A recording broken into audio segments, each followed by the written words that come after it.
자, 오늘 요한복음 6장 52절에서 59절 말씀을 가지고 말씀을 나눌 텐데요. 자, 여러분이 얼마나 히브리 관점이 생겼는가를 한번 테스트를 한번 해봅시다. 자, 이 본문을 읽으면서 가장 많이 의아해하거나 좀 걸림이 있거나 좀 이해 안 되는 좀 의학스러운 구절이 있어요. 그게 뭘까요?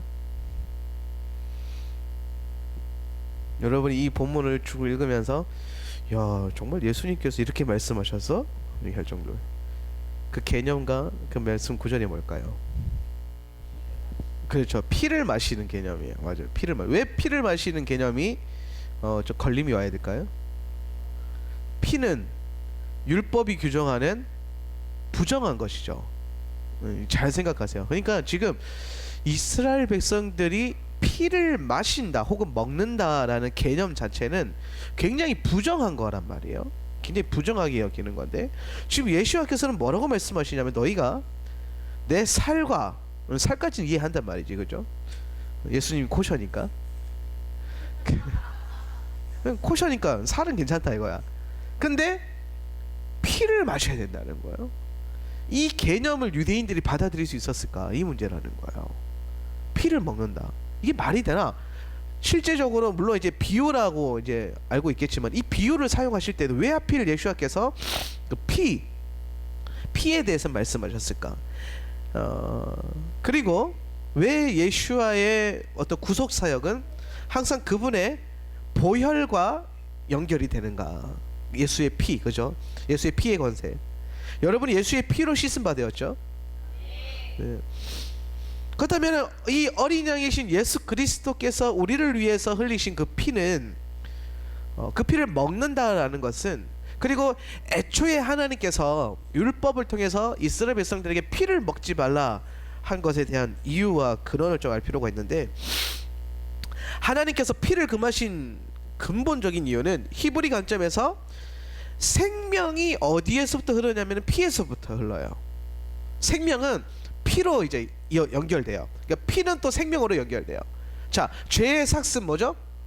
사망이란 말이에요. 이 말은 무슨 뜻이냐면 여러분이 아무리 작은 죄를 지으면 죽는다라는 거예요. 아멘. 그러면 죄의 삭은 사망인데 이 죄에서 나를 건지는, 내가 사망 가운데 있는데 이 사망에서 다시 생명으로 옮기는 게 뭐예요? 구속의 피죠. 속죄의 피예요. 양을 잡아서 드리는 피, 소를 잡아서 드리는 피, 이 피 흘림이 있어야, 죽기까지 피 흘림이 있어야 내가 사망에서 뭐로 옮겨져요? 생명으로 옮겨진다. 그래서 이 피는 신성한 것이에요. 이 피는 생명의 근원이에요. 그렇기 때문에 애초에 하나님께서 백성들에게 피를 먹는 것을 금하시는데, 그러면서 동시에 예수 그리스도께서 이 땅에 참된 생명으로 오셔서 또한 무엇으로 연결되냐면은 그분의 피를 흘려서 그 피를 먹는 것. 이 먹는다라는 개념 자체는 뭐냐면은 이제 우리가 이전에 나의 모든 죄악된 삶을 죽어버리고 예수의 피를 내가 수혈을 받아서 살아났다라는 거예요. 그러니까 여러분, 우리가 예수를 믿는다는 건 거듭난다라는 거죠. 거듭난다는 것은 뭐냐면 내 안에 있는 모든 죄인의 죄악된 피가 다 뽑혀져 나가고, 그 다음에 내가 뭘 받는 거예요? 예수의 피를 수혈 받는 거나 마찬가지. 피가 없었는데, 그래서 그 피가 내 안에 들어옴으로 말미암아 내가 뭘 임했어요? 생명이 임하는 거예요. 그러면 이제 예수의 피로 영생을 누려요. 아멘. 그러면 예수의 몸으로 우리 그 영생을 유지해 나가는 거예요. 그럼 예수의 몸은 뭐예요? 그분의 말씀을 의미한다는 거예요. 그래서 그 요한복음은 예수와께서 생명의 뭐로 오셨다? 빵으로 오셨다. 따라합시다. 예수와는 생명의 빵이다. 영생하는 빵이라는 거예요. 그러니까 계속 어제 말씀도 그렇고 오늘 말씀도 그렇고 예수와께서 뭘 말씀하시냐면은 모세 시대 때 하늘에서 내려온 만나가 있었는데, 빵이 있었는데 그 빵을 먹은 자들도 죽었는데 하늘로부터 보냄을 받은 자의 빵을 먹는 자는 안 죽는다라는 거예요. 여러분이 예수의 피로 생명을 이어받고 영생을 누리게 되고, 그 생명이 그리스도의 몸 대신 그 말씀으로 뭐예요?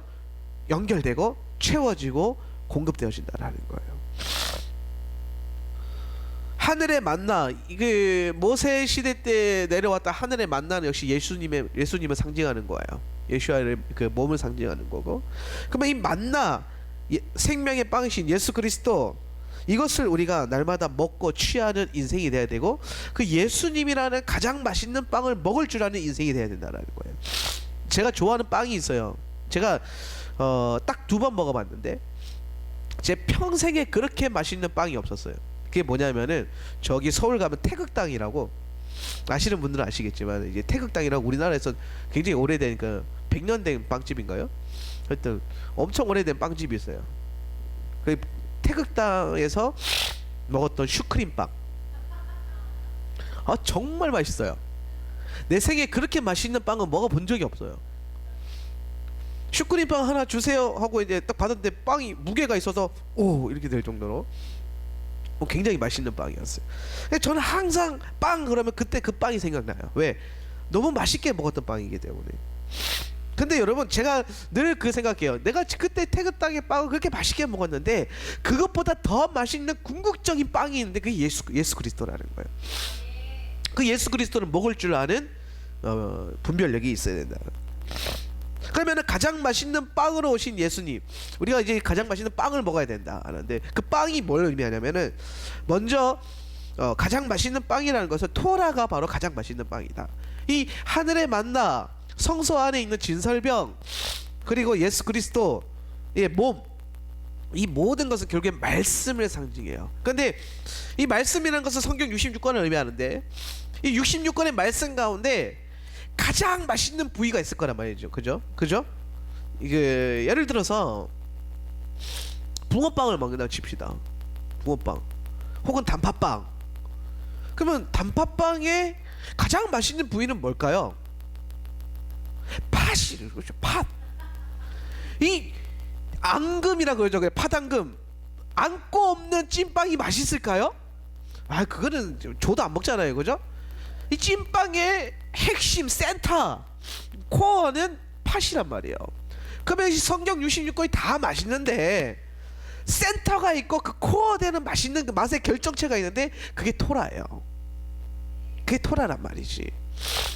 그 토라는 결국에는 모세오경을 의미하는데, 그 창세기부터 우리 신명기 5권의 책을, 이 토라 포션 1년의 스케줄을 가지고 우리가 평생 공부하는 이유가 뭐냐면은 그 가장 맛있는 부위를 먹을 줄 알아야 그것 때문에 다른 빵이 맛있어지는 거예요. 예를 들어서 단팥빵을 보면은 그 안에 팥이 있기 때문에 그 겉에 있는 하얀색 빵 부분이 같이 먹었을 때 맛있어지는 거예요. 따로 분리시키면 맛이 없어요. 이해가 되시죠? 그러니까 우리가 이 하나님의 말씀을 가장 맛있게 먹으려면, 쉽게 설명하면은 예언서와 선지서와 복음서와 계시록을 가장 맛있게 이해하고 잘 이해하려면은 무엇을 같이 먹어야 되냐면은 토라를 같이 먹어야 된다네. 토라를 이해하지 않고서는 우리가 하나님의 말씀을 재밌고 맛있게 먹을 수가 없어요. 그래서 우리가 날마다 알리야를 공부하고 토라를 공부하라는 거예요. 성경을 읽으라는 거죠. 특히 토라를 우리가 사랑함으로 읽을 때에 하나님의 말씀이 정말 재밌게 열려요. 할렐루야. 그런 은혜가 있길 바랍니다. 그래서 토라는 이렇게 참 맛있는 빵이고, 또 보면 이 성소 안에 보면, 성막 안에 성소 안에 보면 진설병이 12개가 있어요. 이 12개는 12지파를 상징하는 건데, 이 12지파를 이 진설병은 하나님 말씀을 상징하고, 진설병이 12개라는 것은 그 12지파, 이스라엘의 온 지파를 의미하는 거란 말이에요. 그러면은 생각해 보세요. 진설병이 하나님 말씀인데 이 말씀이 12개가 있다라는 거는 모든 백성들에게 먹일 만한 뭐가 있다는 거예요. 하나님의 말씀이 있는 거예요. 이 말의 뜻은 뭐냐면은 여러분 각자 한 사람에게 하나님의 허락하신 만나가 있다라는 거예요.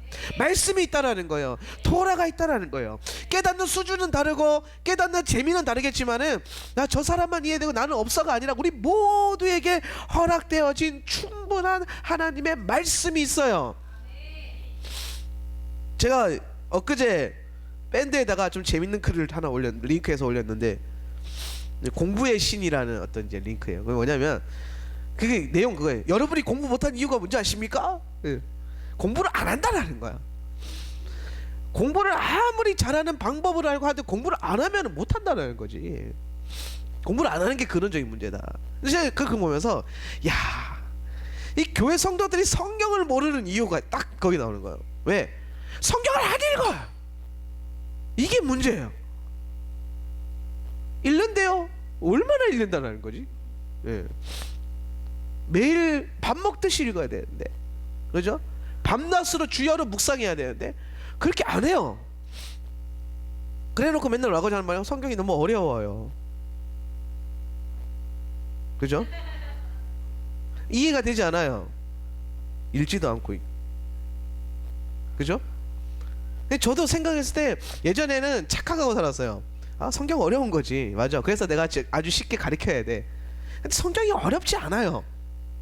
왜? 하나님 말씀이 어려우면은 똑똑한 사람들만 알아들을 수 있을 거 아니에요. 근데 그건 아니거든요. 하나님 말씀은 모든 사람에게 보편적으로 생명을 주는 그 생명의 근원이란 말이에요. 누구나 쉽게 와서 퍼먹을 수 있는 거예요. 예수님이 뭐라고 말씀하시냐면은 너의 무거운 멍에를 내려놓고 나의 멍에를 지라. 내 멍에는 쉽고 가볍다 그랬어요. 이 멍에는 뭘 의미할까요? 사명과 말씀을 상징하는 거예요. 예. 여러분, 하나님 말씀은 쉽고 가벼워요. 근데 중요한 건 내가 이걸 안 펴서 문제라는 거예요. 그러니까 마귀는 여러분을 예수 믿지 말라고 안 하고, 되게 마귀의 전략 간단해요. 이걸 이렇게 덮어놓고 안 피도록 계속 바쁘게 만드는 거지. 예. 그래서 계속 먼지가 쌓이도록. 예. 이게 문제다라는 거예요. 그래서 성경을 피세요. 작정하고 한번 읽어보세요. 밤낮으로 한번 읽어보세요.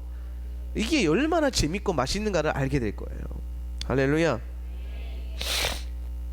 하나님은 여러분 모두 각자의 몫의 말씀을 예비해 두셨습니다. 우리는 그렇기 때문에 날마다 매일의 만나를 먹을 수 있어요. 근데 이 매일의 만나는 뭐 어떻게 해야 먹을 수 있냐면은, 이 하늘의 만나가 이스라엘 백성들에게 주어질 때에 새벽에 떨어졌단 말이에요.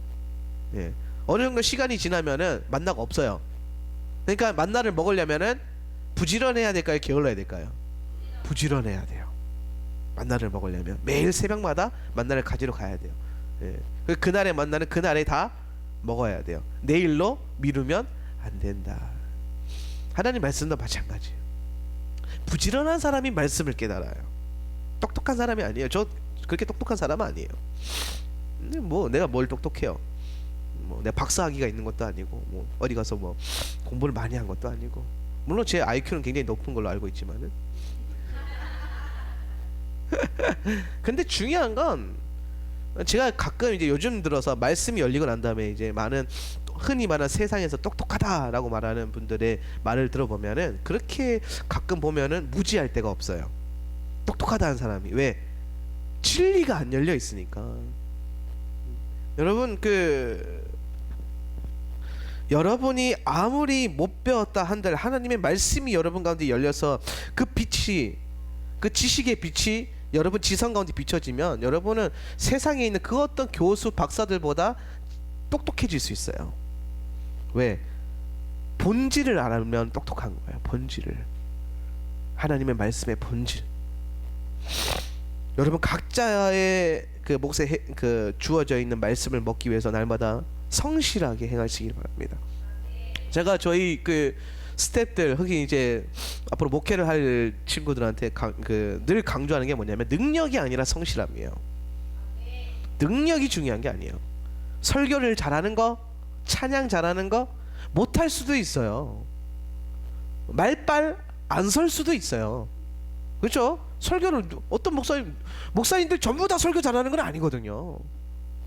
약할 수 있어요. 타고나기를 소심하게 태어날 수도 있어요. 그런데 성실하면 성공해요.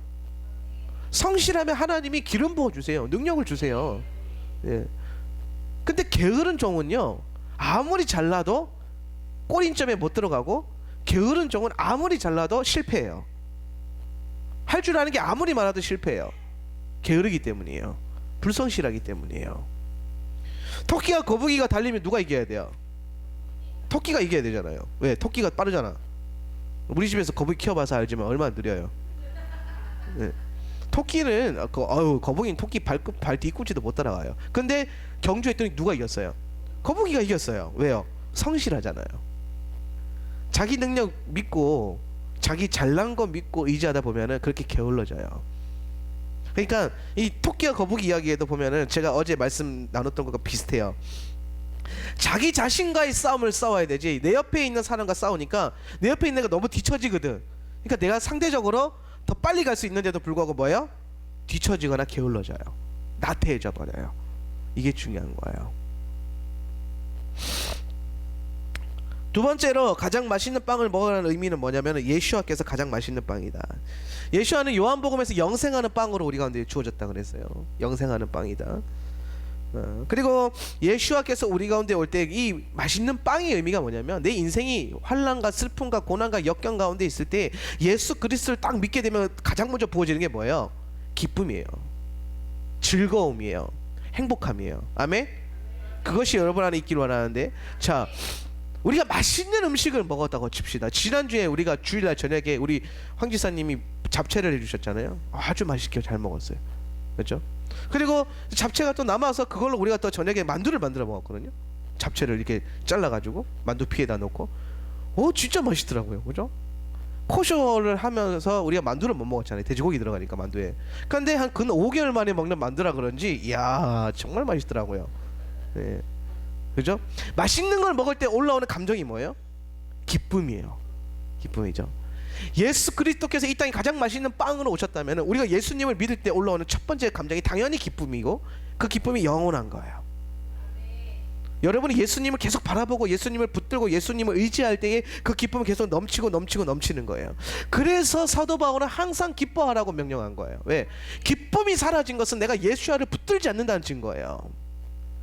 여러분 삶 가운데 기쁨이 없다는 건 내가 예수와를 먹지 않는다는 증거예요. 그분의 말씀을 먹지 않는다는 증거고, 그분을 온전히 내가 믿고 따르지 않는다는 증거예요. 그러니까 우리는 날마다 기뻐하는 것이 당연한 거고 중요한 거예요. 여러분 삶 가운데 있는 모든 슬픔과 걱정과 근심이 다 사라지길 예수님의 이름으로 축복합니다. 예수와의 십자가 복음을 믿는 것이 바로 먹는 것과 동일한 것이다. 결론을 내면은 예수님은 이 땅에 가장 맛있는 빵으로 오셨는데, 원수들은 우리에게 자꾸 그 예수님, 맛있는 빵으로 오신 예수님을 먹으라고 하지 않고 자꾸 광야로 몰아놓고 뭘 먹으라고 하냐면 돌덩이를 먹으라고 그래요. 예수님을 광야로 이끌고 난 다음에 마귀가 가장 먼저 한 게 뭐냐면 돌덩이를 가지고 떡으로 만들어 먹어라. 그렇죠? 돌덩이, 맛없는 빵. 진짜 빵은 이미 예수 그리스도인데 맛없는 거 먹으라고 꼬시는 거예요. 돌덩이 빵 만들어 먹어라. 그래서 예수가 뭐라고 합니까? 사람이 떡으로만 살 것이 아니요 하나님의 입에서 나오는 모든 말씀으로 산다. 그 말씀이 누구를 상징해요? 예수님을 상징하는 거예요. 근데 마귀는 자꾸 그 맛있는 예수님 말고 다른 거 먹으라니까. 세상적인 거, 물질적인 거, 현상적인 거, 돌덩이. 본질은 돌이에요. 뭐 가치 없는 거. 여러분이 예수님을 믿다가 마귀가 주는 세상적인 유혹과 가치, 물질적인 거, 현상적인 거, 그게 참 좋아 보이는데 본질은 같아요. 돌덩이에요. 뭐 부질없는 거, 발로 채이는 거. 근데 그거 그렇게 좋다고 그렇게 붙들고 살아요.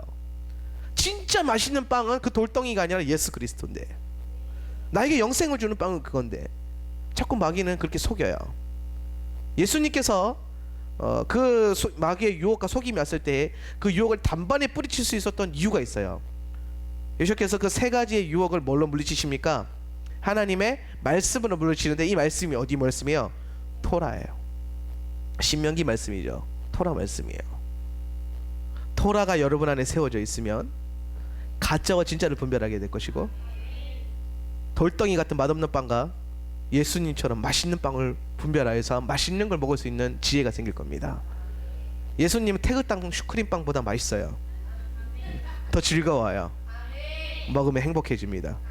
여러분 그 TV에 보면은 그 시리얼 광고 중에 제가 좋아하는 광고, 켈로그 먹으면 호랑이 힘이 솟아나요. 그렇죠? 주의 말씀을 먹으십시오. 예수와의 파워가 솟아날 것입니다. 기도하겠습니다.